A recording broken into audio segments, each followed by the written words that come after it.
There was a book that many people spoke about only in low voices. It was copied, then hidden, read by some, avoided by others. Not because it shouted danger, but because it asked questions no one felt ready to answer. If you were drawn to hidden history and the stories that were almost forgotten, subscribe and stay with me as we uncover this carefully, step by step, without rushing toward easy conclusions. For centuries, the Church did not burn this book in public squares. It did not chase it with loud anger. Instead, it stepped back from it. Leaders hesitated, scholars paused.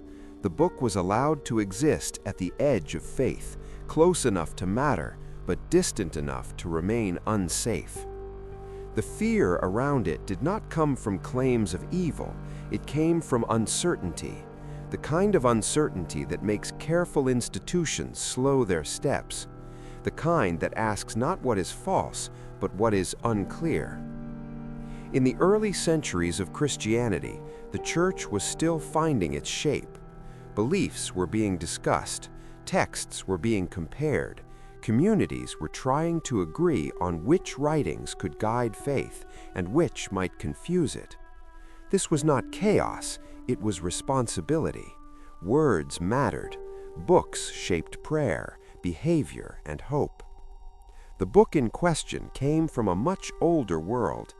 Its roots reached back before the time of Jesus into Jewish tradition.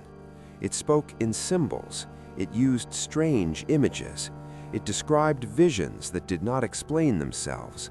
For readers used to simple stories and moral lessons, this book felt heavy. It did not tell people what to think. It showed them scenes and left them alone with them.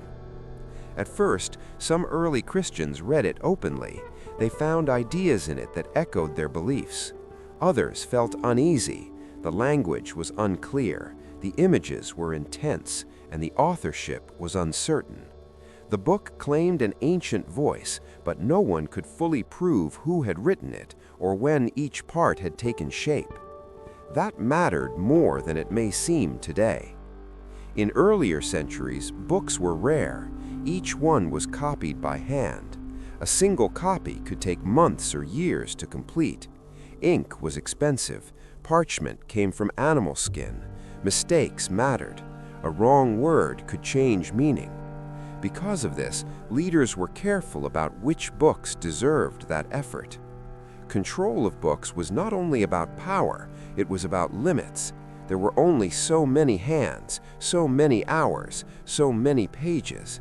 Choosing one book often meant leaving another behind. As the Church slowly formed its official list of sacred writings, this book caused long discussions. Some asked if it taught clear guidance. Others asked if it could be misunderstood, and many worried about how ordinary people might react to its images without context or guidance. Over time, the book slipped out of common use in most Christian communities, not erased, not denied, just set aside. Its name was the Book of Enoch. The Book of Enoch is not one single story. It is a collection of visions and writings linked to an ancient figure mentioned briefly in the Bible. That connection gave it weight.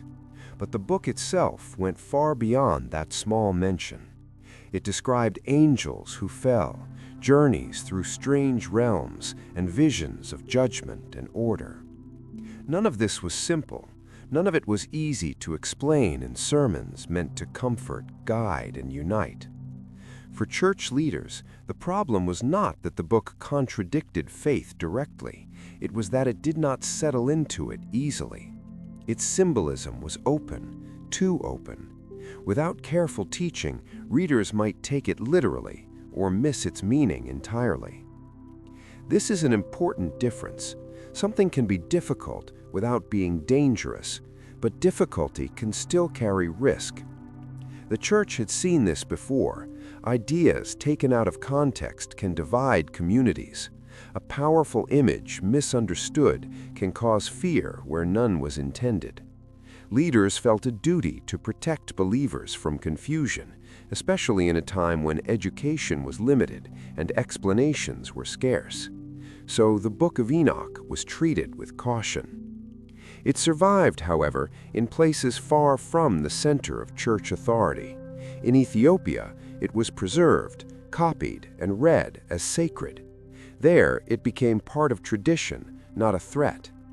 This alone shows that fear was not universal. Context mattered. Centuries later, when scholars in Europe began to rediscover ancient texts, the Book of Enoch returned to attention, not as a forbidden object, but as a historical puzzle.